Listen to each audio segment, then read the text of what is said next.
Di tanah Papua kasihnya bertahta, dari jemaah pengharapan kabar baik pun melanda. Tak karena kelimpahan atau karena harta, tapi kasih yang tulus jadi berkat yang nyata. Dalam susah dan senang kami tetap memberi, bukan karena cukup, tapi karena hati. Seperti jemaat Filipi yang setia berbagi, pemberian kecil tapi besar di hadapan Ilahi. Segala perkara kami tanggung bersama, dalam Dia yang beri kekuatan tiap langkah. Pemberian kami harum bagi surga, untuk pelayanan yang mencukupkan yang lemah.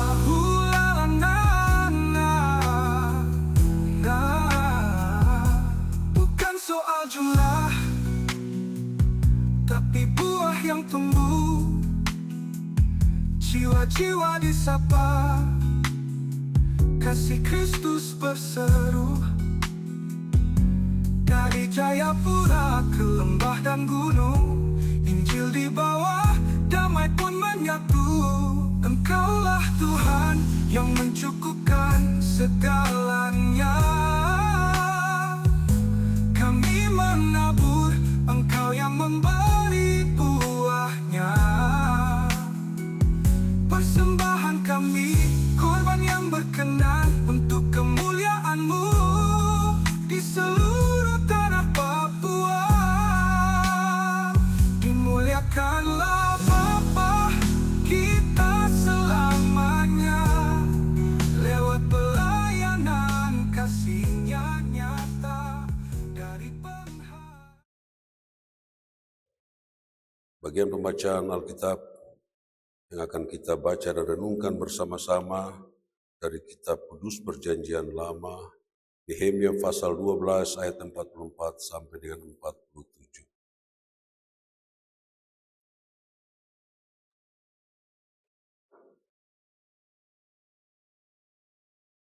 Demikianlah firman Tuhan, jaminan hidup untuk para imam dan orang-orang Lewi. Pada masa itu beberapa orang diangkat untuk mengawasi bilik-bilik perbendaharaan, bilik-bilik untuk persembahan khusus, untuk hasil pertama dan untuk persembahan persepuluhan, supaya sumbangan yang menurut hukum menjadi bagian para imam dan orang-orang Lewi dikumpulkan di bilik-bilik itu sesuai dengan ladang setiap kota. Sebab Yehuda bersuka cita karena para imam dan orang-orang Lewi yang bertugas, karena merekalah yang melakukan tugas pelayanan bagi Allah mereka dan tugas pentahiran, demikian juga para penyanyi dan para penunggu pintu gerbang sesuai dengan perintah Daud dan Salomo anaknya. Karena sudah sejak dahulu pada zaman Daud dan Asaf ada pemimpin-pemimpin penyanyi, ada nyanyian pujian dan nyanyian syukur bagi Allah. Pada zaman Zerubabel dan Nehemia, semua orang Israel memberikan sumbangan bagi para penyanyi dan para penunggu pintu gerbang sekedar yang perlu tiap-tiap hari, dan mempersembahkan persembahan kudus pada orang-orang Lewi, dan orang Lewi mempersembahkan persembahan kudus kepada anak-anak Harun. Demikianlah jauh bagian pembacaan Alkitab. Pujian kepadamu ya Kristus Yesus selama-lamanya. Amin. Bapak Ibu Saudara-saudara yang dikasihi oleh Tuhan, Shalom. Setelah kita membaca ini, kita membayangkan begini. Di Saman Sending dalam GKI di Tanah Papua, itu gereja selalu mendapat support bantuan dari gereja dari luar negeri. Sending, Belanda, Jerman. Setelah GKI mulai berpikir untuk dapat membiayai dirinya sendiri dalam kemandirian keuangan, maka waktu itu jemaat-jemaat masih menggunakan sistem persentase, sistem target. Bahkan ketika sistem target ada jemaat yang miskin, ada jemaat yang kaya. Karena target itu diberikan, maka di jemaat-jemaat kota saya ingat waktu itu jemaat yang paling banyak uang itu jemaat Miel Kota Raja, Paulus dan Pengharapan karena targetnya. Nah karena itu di bawah kepemimpinan Bapak Pendeta Saud, beliau mencoba waktu sidang Sirui 92, maka dengan persentase 40, 30, 30. Dan kemudian sampai dengan 2011 berlakulah persembahan. 40 ke sinode, 40 tinggal di jemaat, tapi persembahan persepuluhan 100% dikirim ke sinode untuk membayar gaji. Kalau kita baca dari sini sebenarnya, kalau kita mengerti persembahan itu kasih saja ke pendeta, tapi itu tidak adil. Pendeta jemaat bisa dapat saja. Tetapi sebenarnya tidak, gereja harus mengatur. Karena berdasarkan sistem presbiterial sinodal, jemaat itu merupakan basis pelayanan dan menjadi kekuatan yang menghidupi gereja ini. Karena itu seberapa besar kecilnya pemberian daripada jemaat harus dikumpulkan dengan baik, dicatat dengan baik, disalurkan dengan baik, lalu diberikan. Sehingga baik di klasis maupun di sinode itu bisa hidup. Kalau tidak, semua pendeta akan cari pekerjaan lain, pasti semua ojek, semua mau berdagang, dan pasti jemaat tidak akan dilayani dengan baik. Hal ini terjadi, Bapak Ibu Saudara-saudara, ketika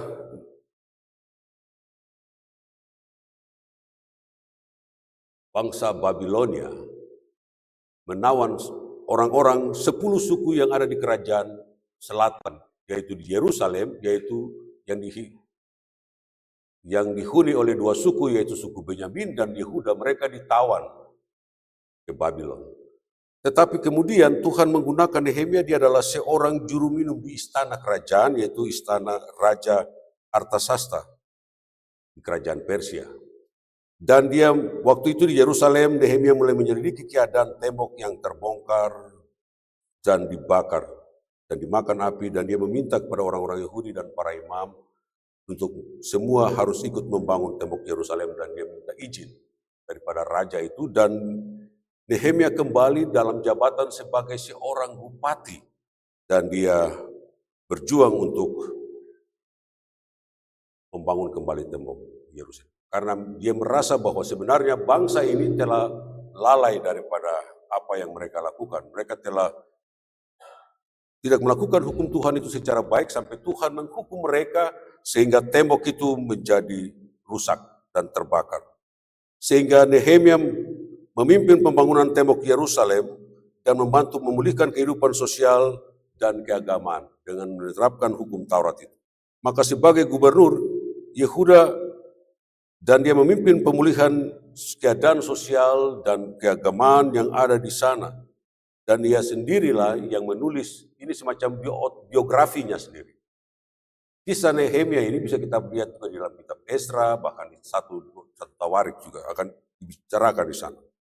Dan Nehemia menunjukkan keberanian dan memimpin dalam menghadapi tantangan, tetapi waktu itu ada oposisi saat mereka membangun tembok Yerusalem. Karena apa yang terjadi?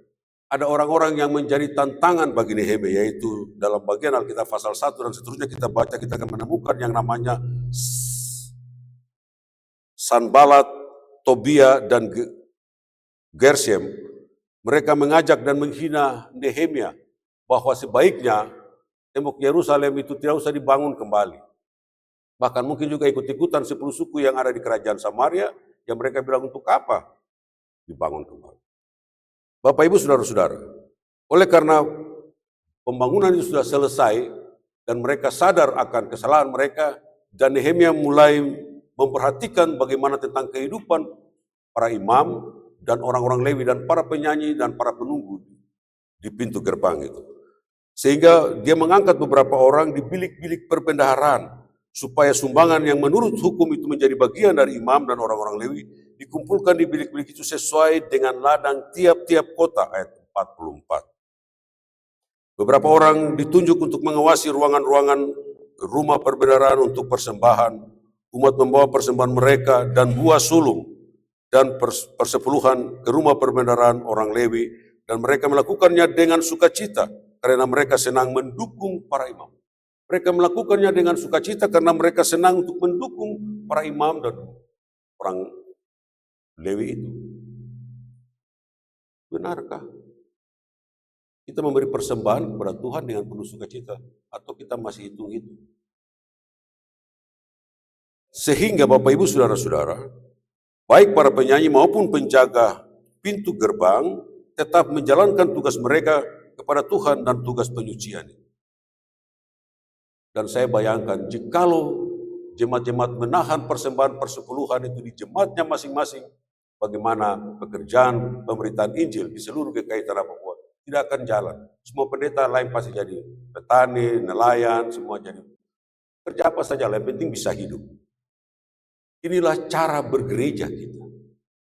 Karena itu, apa yang kita pelajari dari bagian ini menjadi penting. Sehingga apapun yang kita berikan, besar atau kecil, itu dilakukan karena memang kita mengasihi Tuhan. Dan Tuhan akan cara kita mengasihi Tuhan adalah kita memberi persembahan karena Tuhan mengasihi hamba-hambanya. Ya betul juga, tapi kadang juga ada hamba yang kepala batu, ada yang tidak mau ke tempat tugas, tinggal saja di rumah sampai nanti dapat panggilan atau datang. Kalau memang mau mengasihi Allah, benar-benar melakukan tugas itu. Bapak Ibu Saudara-saudara, jadi setelah ada pertobatan di Yerusalem dan komitmen di hadapan Tuhan, maka untuk mematuhi perintah Tuhan, salah satu dampak yang serius dilakukan oleh orang Israel adalah mendukung pekerjaan Tuhan. Supaya jangan Tuhan menghukum mereka lagi. Yaitu dengan memberikan persembahan khusus untuk para imam dan orang Lewi. Tiap-tiap orang memberikan persembahan persepuluhan, dan supaya persembahan itu dikelola dengan baik, maka ditentukan beberapa orang yang mengatur dan mengawasi ruangan perbendaharaan. Kalau dalam jabatan di dalam gereja biasa dilakukan oleh para syamaz. Karena syamaz ditugaskan untuk mengawasi semua harta milik Tuhan, baik itu uang gereja dan apapun dilakukan oleh syamaz. Dan mereka bertugas, tapi juga melayani orang sakit dan lain sebagainya. Bapak Ibu Saudara-saudara yang dikasihi oleh Tuhan, semua yang dibawa dalam bilik-bilik perbendaharaan pada rumah Tuhan itu merupakan jaminan bagi para pelayan Tuhan, yaitu para imam dan roh. Karena menurut Nehemia, kalau mereka ini tidak diberi jaminan, mereka mau kerja dari mana? Karena orang Lewi tidak memiliki hak waris dari 12 suku itu. Mereka tidak memiliki hak tanah. Mereka tidak melayani, tidak berkebun, tidak bertani. Tapi mereka mendapat bagian dari. Akibat dari kehidupan rohani bangsa Israel, dari pemberian-pemberian itu, maka tidak akan terganggu. Maka dari itu kehidupan para imam dan kaum Lewi terus dipelihara oleh Tuhan melalui persembahan umat itu. Jadi kehidupan orang Lewi dan imam itu dipelihara oleh Tuhan melalui pemberian persembahan persepuluhan, persembahan khusus yang dibawa ke dalam bilik-bilik pada rumah. Karena Tuhan memanggil para imam dan Lewi, maka Tuhan sangat mengasihi mereka, maka kewajiban daripada umat itu adalah memberikan persembahan mereka dan dikelola secara baik supaya ada. Karena di situ dikatakan dalam bagian itu orang Lewi mendapat bagian dari itu, tapi orang Lewi juga ingat kepada anak-anak Harun, imam-imam itu. Bapak Ibu Saudara-saudara yang dikasihi oleh Tuhan, melalui firman Tuhan ini kita diingatkan bahwa mendukung pekerjaan Tuhan dengan memperhatikan para pelayan yang telah Tuhan panggil untuk melayani bukanlah hal yang sepele. Sebab kadang-kadang juga kita pilih-pilih pendeta. Pendeta ini boleh tong kasih, yang ini jangan. Begitu kan? Artinya begini, semua hamba Tuhan dalam gereja, entah pendeta, guru jemaat penginjil, itu adalah orang-orang yang Tuhan kasih karena Tuhan telah memanggil. Tapi mereka tidak serta-merta menguasai keuangan dalam gereja, tapi ada yang diatur. Melalui klasis, melalui sinode. Karena Tuhan memelihara para hamba Tuhan melalui jemaat. Dan jemaat melakukannya dengan sukacita. bukan dengan terpaksa. Karena itu biasa kalau kita memberikan persembahan, jangan memberi dengan terpaksa, berilah dengan sukacita. Jangan karena terpaksa, tapi berilah dengan Tuhan mengasihi orang yang memberi dengan suka hati. Bapak Ibu Saudara-saudara, oleh karena itu bagaimana gereja memperhatikan hamba-hamba Tuhan dengan cara adalah menghormati Tuhan. Gereja menghormati Tuhan Allah karena dia telah memanggil hamba-hambanya. Baik yang kerja di kota, di lembah, di gunung, di pulau-pulau, di mana saja. Karena itu persembahan persepuluhan itu harus disatukan. Jemaat hanya dapat 40, klasis dapat 20. Dan itu yang dipakai, tapi masih bisa untuk menghidupi pekerjaan Tuhan. Setiap pemberian umat itu hendak memuliakan Tuhan dengan berkat-berkat yang berbeda-beda. Persembahan persepuluhan, pengucapan syukur, sembuh dari sakit, dan semua itu diberikan. Ibadah-ibadah KSP dikumpulkan dengan baik, disalurkan dengan baik, dihitung dengan baik.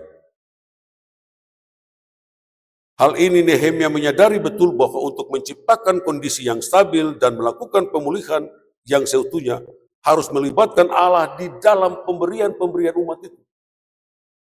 Karena itu, ia menyadari bahwa sebenarnya kemerosotan moral bangsa ini karena para imam dan Lewi tidak diperhatikan oleh umat itu. Kebayangkan kalau bagaimana gereja yang tidak memperhatikan para pendeta, apalagi GKI yang besar. Salah satu cara adalah dengan memulihkan kembali dengan benar peribadatan itu dan cara para syamaz dan mereka yang menghitung persembahan-persembahan itu kalau di jemaat ini atau di pospel ini di belakang. Hitung betul kan tidak? Jemaat kasih betul, hitung betul, store juga betul ke jemaat. Disinilah kita ditantang sebagai hamba-hamba Tuhan. Lakukannya dengan hati. Karena kita dipanggil untuk memuliakan Tuhan bukan hanya berkhotbah, menyanyi, tapi kita melakukannya. Karena Tuhan akan mengasihi siapa saja hamba itu Tuhan juga terlihat muka juga. Tapi siapa yang melayani dengan baik, itulah cara gereja mengasihi Tuhan dengan menyalurkan persembahan. Supaya pemberitaan Injil, daerah-daerah pekebaran Injil di mana semua bisa mendapat hak yang sama. Bapak Ibu Saudara-saudara, ini juga yang dilakukan untuk bagaimana jaminan hidup bagi orang Lewi dan para imam. Dan langkah tersebut dilakukan dengan memastikan terjaminnya kehidupan orang-orang yang melayani. Minggu kemarin kita dapat diakonia dari Gospel, Arius. Berapa bulan punya itu majelis diakonia? Kemarin saya juga baru dapat terima gula sedikit dengan itu. Berapa bulan? Ibu Tandi berapa bulan punya? Ada. Ini kan jadi waktu saya ke belakang lalu dibilang begini. Kalau ini dari mana? Bapak ini Gospel Arius orang punya berapa bulan yang restoran yang orang kasih. Dan itu dibagi kepada semua pendeta-pendeta dan pegawai gereja. Mereka yang melayani di rumah. Cara kita bukan saja dengan membawa itu, memberikan persembahan, tetapi bagaimana kita berdiakonia. Dan ini yang terjadi. Nanti lain kali juga, jangan tunggu. Kalau bulan ini memang mau kasih saya, jangan tunggu-tunggu lagi, saudara ya. Nah, supaya semua jangan lagi cari duduk pikir ini bagaimana. Bapak Ibu Saudara-saudara, ada cara-cara yang Tuhan pakai bagaimana langkah tersebut dilakukan dengan memastikan bagaimana kehidupan. Dan itu diatur oleh jemaat, klasis, dan sinode. Karena mereka tidak mendapat jatah, termasuk orang Lewi dan imam itu tidak mendapat jatah tanah dari 12 suku Israel itu. Tidak. Karena itu mereka ditugaskan untuk melayani Tuhan seumur hidup. Dan itu adalah perintah Tuhan. Dan sistem inilah yang hendak diwujudkan kembali oleh Nehemia bahwa jaminan hidup dari para imam dan Lewi harus dihidupkan kembali dan didukung oleh umat itu. Beda tuh kalau Pentakosta, siapa naik mimbar hari ini semua dia punya toh. DKI tidak begitu. Siapa punya gereja, kalau dia bapak jadi pemimpin umat, jadi gembala di situ bapaknya kalau sudah Tuhan panggil, anaknya. Jadi feodalisme dalam gereja-gereja. Tapi GKI tidak seperti itu. Karena sistem presbiterial sinodal, para penatua dalam jemaat itu yang mengatur bertanggung jawab untuk menghidupi gereja ini. Bagaimana kalau jemaat tidak menyetor? Jadi kita di Pospel biar sedikit, kan bawah. Bapak Ibu Saudara-saudara, karena itu Nehemia memerintahkan penduduk yang pulang kembali ke Yerusalem untuk memberikan persembahan persepuluhan supaya persembahan itu dikelola dengan baik, maka ditentukan beberapa orang yang mengatur secara baik untuk mengawasi di bilik-bilik perbendaharaan di Bait Allah. Persembahan ini harus tepat sasaran dan memenuhi tujuan awalnya, yakni orang-orang Lewi yang bertugas untuk melayani di rumah Tuhan, dan itu mendapat jaminan. Ada 2.000 lebih pegawai pendeta, pegawai gereja, penginjil, guru jemaat yang hidup dari persembahan persepuluhan. Kalau saya tidak salah, 1 bulan itu sekitar 4 miliar kalau tidak salah. Mudah-mudahan saya salah. Tapi itu yang terjadi. Gereja membutuhkan banyak uang. Dan itu didukung dari jumlah umat yang begitu banyak. Karena itu data-data jemaat itu menjadi penting. Saya dengar mungkin sebentar ada mau pentahiran data ya. Jemaat banyak, pospel banyak. Misalnya kita di pospel ini banyak dan persembahan sedikit kan tidak sebanding. Berarti pamalas ibadah juga banyak. Gitu. Yang sakit banyak, kita punya peti diakonia ini sedikit, bagaimana? Orang sakit kita kasih. Tidak seimbang. Karena bagaimana kita mau mendukung pekerjaan mereka. Tapi apa yang dibuat oleh Nehemia ini sangat berbeda dengan apa yang kita lakukan hari ini. Melalui firman Tuhan pada saat ini kita diingatkan bahwa ada banyak cara untuk terlibat dalam pekerjaan Tuhan. Bapak Ibu punya 1.000 perak, 2.000, 5.000, tidak tahu kemana. Tapi kalau itu dikasih dengan baik, pasti ada, itu juga akan menjadi jumlah yang akan ditentukan dipakai untuk membayar seorang penginjil, baik di Lembah Balim, di Mamberamo, di Waropen, di mana-mana, juga itu akan. Dengan demikian, pasti ada orang-orang yang memilih untuk membaktikan diri penuh untuk melayani Tuhan. Seperti para pendeta, guru jemaat, penginjil, dan sebagainya. Tapi juga ada jemaat juga yang mendukung pekerjaan Tuhan.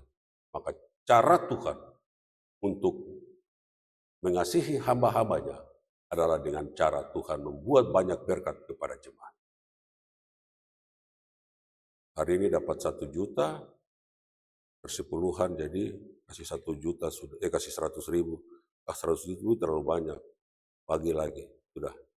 Sebenarnya 100 ini kalau persepuluhan, 100 ini kasih persepuluhan, nanti persembahan bawa dari sini. Tapi sudah bagi lagi 50 persepuluhan, 50 bagi di kotak-kotak lagi. So, tidak jujur kalau begitu. Bapak Ibu saudara-saudara, oleh karena itu, pada satu sisi semangat orang Israel untuk membantu orang Lewi agar memenuhi kebutuhan, agar mereka tetap berfokus untuk menegakkan peribadatan. Dengan orang Lewi menyanyi, para penyanyi mereka menyanyi, dan para imam itu menegakkan hukum Tuhan dalam ibadah. Begitu juga yang sedang kita lakukan dalam jemaat saat ini. Maka kesediaan orang-orang percaya untuk terlibat dengan penuh sukacita dan berdasarkan panggilan sesuai dengan jabatan, baik penatua dan jamaah mendukung pekerjaan pelayanan. Tuhan tidak menginginkan uang banyak dari kita. Tuhan menginginkan hati kita untuk melayani Tuhan. Sebab saat ini Nehemia mengatur agar hamba-hamba Tuhan dan pelayan-pelayan Tuhan yang melayani Tuhan, entah sebagai penyanyi, penunggu gerbang, dan lain sebagainya, ayat 45-46, mendapatkan penghasilan yang layak. Sedangkan persembahan kudus dari rakyat diberikan kepada orang Lewi. Saya pikir ini juga yang mungkin kita pakai di pemain organ, mungkin juga penyanyi kantoria pasti. Itu hak mereka karena melayani. Lakukannya dalam. Supaya jemaat juga sadar, kenapa mau kasih-kasih itu? Ini adalah bagian dari panggilan gereja itu sendiri. Bapak Ibu saudara-saudara, orang Lewi dan akan memberikan persembahan mereka kepada anak-anak Harun, ayat 47. Apa inti dari semua ini? Kita semua lihat bahwa semua yang ada dalam jemaat gereja ini memang perlu ada mekanisme yang jelas mengenai persembahan yang dikumpulkan dari jemaat. Apakah itu kita melihat dan kita mendengar bagaimana kita mengelola pemberian-pemberian umat yang adalah persembahan. Persembahan mana yang harus masuk ke kas rayon, mana yang harus tinggal di KSP, mana yang harus disetor ke jemaat. Harus diatur secara baik.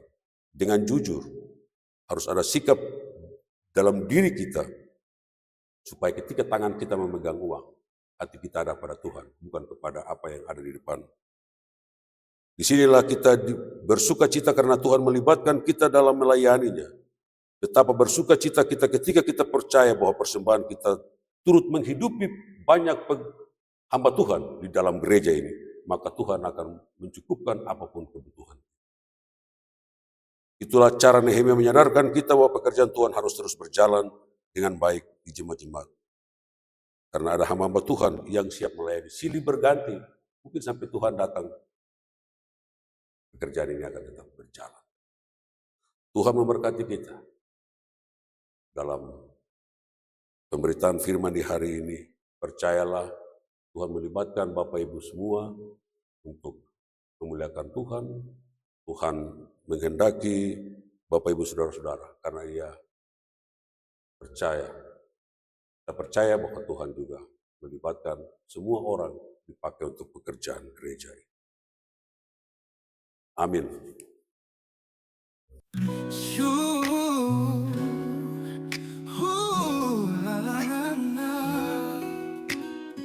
Di tanah Papua kasihnya bertahta,